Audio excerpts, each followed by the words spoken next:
อ้าวยังไงนั่นนั่นนี่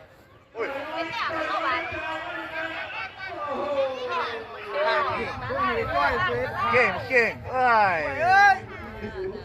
ไม่จ้อยยิ่งบอก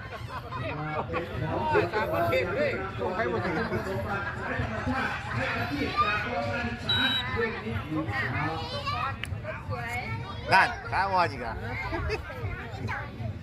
โอ้ยข้าวอนข้าวอน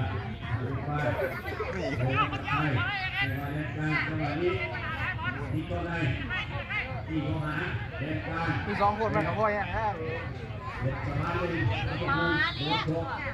แขกอาจจะว่าดีอยู่ที่ใครต้นออกไปเตะได้ไหนก้าสูงหน้าข้าตัวแมนไอ้สีตัวว่าประกวดเป็นไงตัวนี้ดีกว่านั้นรับอยู่ไหน